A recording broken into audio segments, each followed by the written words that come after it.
always a source of much more deep knowledge, deep information about what you are talking about, because you have two cases to compare, you have different circumstances, different outcome, and in this case, it actually strengthens your research. It broadens it. It gives your research much more depth than if you study one case. But they can speak about their, especially those who are making some kind of comparison between different cases. It doesn't have to do with the Arab Spring. Like if you, if I would use Tariq, for example, talking about Adab al-Budun in Kuwait comparable to Saudi Arabia or to any other parts of the Gulf, or even outside the Gulf region. Definitely. Well, as you said, Professor, trying to, starting with the assumption of transnationalism, that's the default case for stateless poets or writers, are excluded from the national altogether. So I don't know if, I'm not sure if the word transnational would necessarily apply. I don't know what the word is, probably pre-national, post-national. Transnational takes us to more of the anthropological side. So within my work, I'm still trying to figure out, and it's terminology. If you are already excluded by the word from the national history, where are you starts from? So it is by default kind of that. Yeah, I mean, this is a great example, and I actually want to come back to it, but I'll just mention one thing, and I think Sam was going to say something too, but I think that there's a really interesting and useful distinction to be made between comparative work and we'll call it transnational work. I don't mean like transnational is like the good kind, and comparative is not. Like transnational in a different sense, which is to say the studying of things that themselves cross borders. Some of your people, but if you're studying, so Zimmerman's book is fascinating and crazy in that it is a very long and very smart book about a group of 4 African Americans who go to Togo, the German colony of Togo in the 19th century to help the Germans. They're sent by Tuskegee Institute, the African American-led university in the US South, sent by Tuskegee Institute to help the German colonials in Togo learn to raise cotton, to grow cotton, and to teach and enslave local people for their cotton plantations. They don't officially enslave them, but they're essentially enslaved. This is an entire book about 4 guys who go from Tuskegee to Togo, to a German colony. And in order to understand this movement across borders, you have to understand German colonialism, you have to understand the history of African American intellectual life, you have to understand cotton. I can tell you as a kind of funny aside that my friend Andrew tried to grow cotton in his own house just to feel like he could describe cotton growing. So, he's describing cotton plantations. He's got this one little plant in a pot about this big trying to grow it and says, it's really hard to grow cotton in your home. Yes, it is.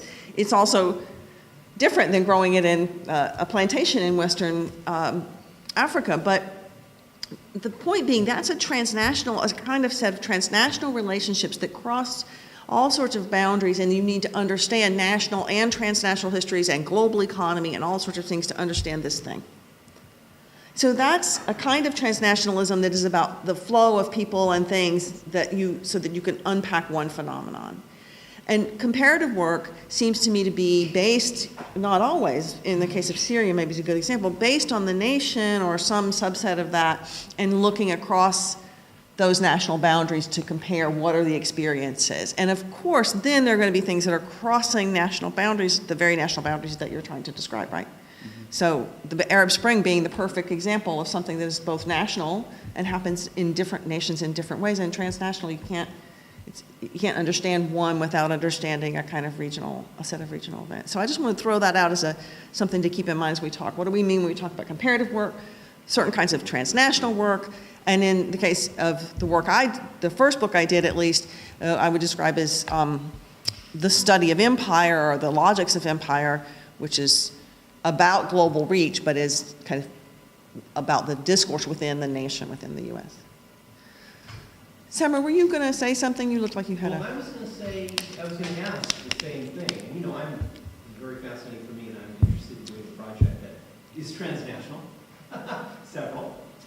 And I was going to ask about the difference between comparison case studies and transnational, because it does seem that they are different. I mean, I'll just give an example, and you know, to see if this qualifies, and it's not fleshed out in any way. But so, for example, if you're studying authoritarianism in the Sudan, I'm interested in a project on understanding the regional dimensions of authoritarianism in the Arab Middle East.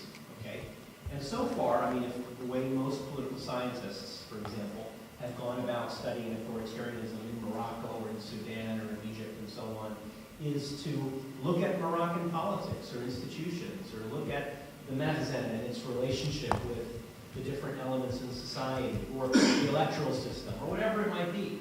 And there's been very little attempt to understand authoritarianism, for example, outside of simply national boundaries, right? And then when it has been done, and there are some works and so on, there's a book on Egypt that's good that came out a few years ago. It's been mostly focused on, for example, how the United States supports authoritarian regimes, how Jordan couldn't survive a day without U.S. support, for example, or Egypt and so on. But another approach might be to look at, and this region, you know, I hate to make this claim because it's a claim that, you know, many people think about whatever they work on, has some specific characteristics. I don't want to say unique or exceptional, in the sense that the region, the boundaries in the region are more permeable in many different kinds of ways, culturally and politically and the movement of people and so on. I think so. You know, I make that claim historically and imagine history. And so one way to think about authoritarian politics, for example, in the region is that there is this regional dimension, that you cannot understand, that authoritarianism operates at both the regional dimension and the nation-state dimension, in this region in particular.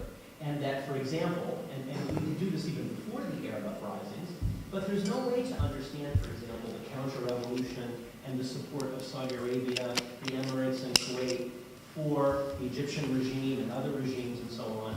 There's no way to understand, you know, politics without looking at the kind of regional dynamics of it. So is that, I guess that's a long-winded way of saying, is there anything transnational in that, or is that simply, it's not a case study, certainly. Well, it seems like I have all sorts of questions, but one of them is, what is it that is, when you say, okay, I mean, certain regimes are, say, for example, funding the war in Yemen, we can see institutional ways in which some regimes are supporting or helping others, and that wouldn't have to be just within, since the U.S. is supporting Saudi Arabia, which is supporting the air war in Yemen, then you see the structures of authoritarianism are both regional and beyond regional, even though I'm like you, I don't always just want to talk about that. That's worth talking about. So then the question is, what is it that's permeable around the boundaries of the region that isn't permeable across them? Why is the region your category of analysis in that sense? Right. And that's a very good point. And I think that the way to answer that would be to first say that it's not an impermeable boundary. Clearly, the United States and other countries and so on support states significantly.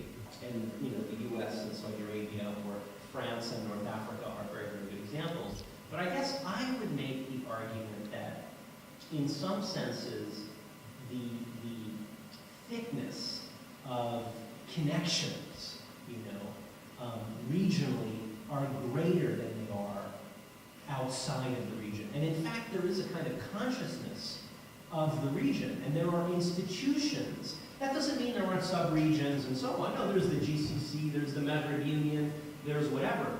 But really the kind of extent, the thickness, the durability, the depth of the connections in the region are greater than those, you know, that go beyond the region, if that would be kind of beginnings of an answer. And so it's institutions that you're interested in more than ideology, say, or... Well, no, this is interesting things are important, right? So there's an Arab public sphere, right? That's what we could talk about. We could talk about the institutions like the Arab League or the GCC or whatever it might be. There's the movement of people, right? I mean, look at this classroom. Right. We've got Sudan, Egypt, Morocco, you know, and so on. So it's not just institutions. Certainly ideas and ideologies are important as well. And it's money. There's no question about it, right? There's a lot of money. And there are a lot of weapons also that move around in the region. And so, you know, that's a way of saying, you know, is this really a transnational project or not? Or anyway, just, Go ahead. So in fact, I think one of the most pressing challenges we have to answer this kind of question is really what are we going to do with this Arab Spring, sometimes authoritative label, because how it's happening now in the field of Middle East studies is either you have comparative studies and either you have countries who are in or who are out, which are out or in, either they are post-Arab Spring countries or they are not.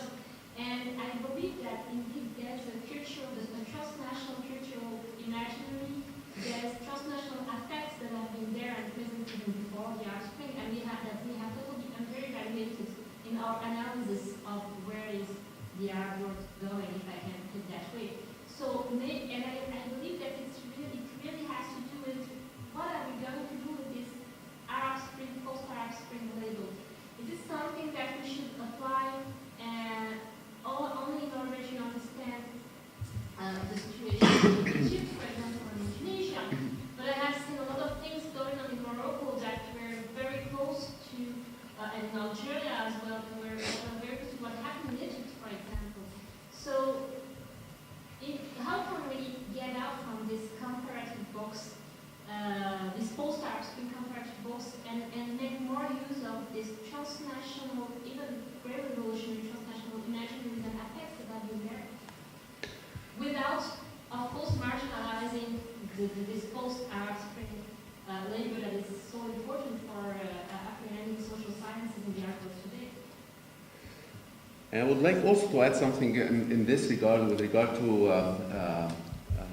transnational versus comparative, and within the context of the Arab Spring, if we take the slogan that appears in Tunisia, "Sha'b yurid isqat al-nizam," and then taking this slogan to Egypt, to Syria, to other parts of the Arab world or the Arab Spring states, and how the transnational nature of this slogan, you study it in, like, I would like to see how studying transnational history versus comparative history, and if it complemented, if it contract comparative within the context of the transnational ideas, like the nizam in Tunisia might be different in Egypt. Like when people say the same slogan in Egypt, they might have something different in mind, but it's the same slogan has been used in all Arab Spring states. So you have questions about diffusion here too, right? Yes. How does this happen? If Yeah. I may, the same slogans, the same discourses have been used, of course. I did my research on the 20th February movement, and when I talked to some activists, I wasn't surprised that they all know each other, from Tunisia, Egypt, even Palestine, Syria. They all have a network, and they all meet regularly or connect or contact. But what's more interesting is that even in terms of discourse, slogan, but also in the level of the practices. Mm-hmm. How the young people practice contentious politics, everyday life politics. It's not necessarily voting or protesting, but small little things that we can trace to have some transnational aspects of it. For example, what Podemos, the small things, for example, flowers to police, giving flowers to policemen in Spain, is done in other parts of the world, not necessarily for the same purposes, but the practices themselves of the people. Yes, how they circulate, they're emulated sometimes, but they're just not out there. People know each other. Mm-hmm. From Morocco, some people from the 20th February movement know people from Tunisia, Egypt, Podemos, Occupy Wall Street. They know each other, Mm-hmm. and they form these networks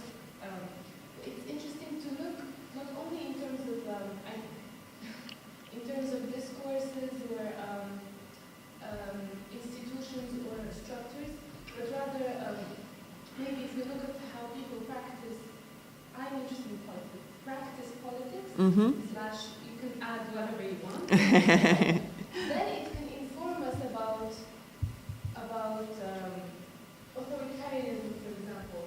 How people resist it might inform us about how the regime does what it does.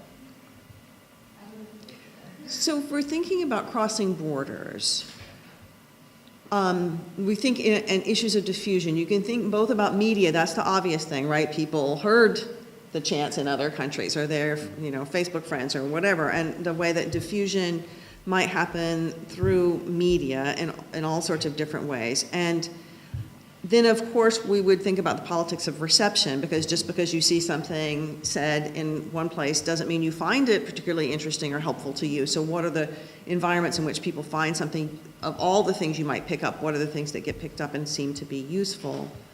But then you're also talking about, it's actually very similar to what Professor Shahada was saying, is you're talking about people who meet. Like, actually, I used to joke with my students because they always want to talk about hegemony and ideology, and I'm like, where's the meeting?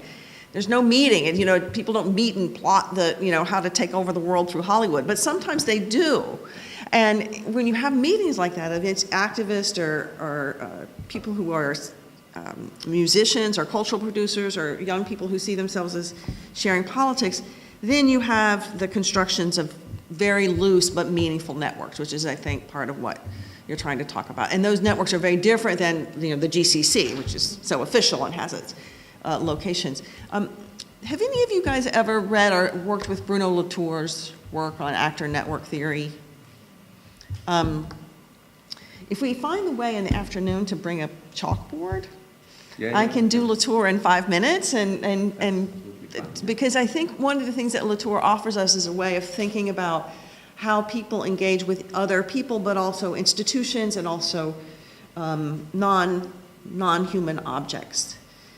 So I'll give you, this is an aside, but I'll give you an example of how I use Latour in the book I just finished, although my editor made me downplay it because he thought it was a little too esoteric. But Latour is very interested in non-human objects as playing a role in how we engage things. So he's done stuff on the role of the metro in Paris, or talked about the ways in which he's actually done some really interesting stuff on medicine and the history of medicine, and how do mosquitoes actually seem to play a role in history through the transmission of disease. And so he does these kind of funny things, and I'll talk to you more about it in the afternoon, but just to give you a quick hint.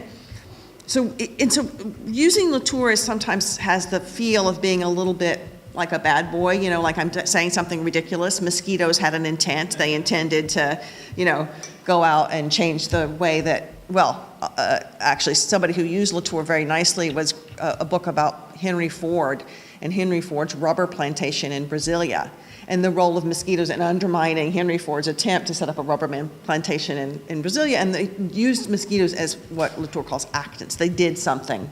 Whether or not they had a meaning or a brain, they did something. They played a role. And so in my book, I try to talk about Bible verses as actants for evangelicals.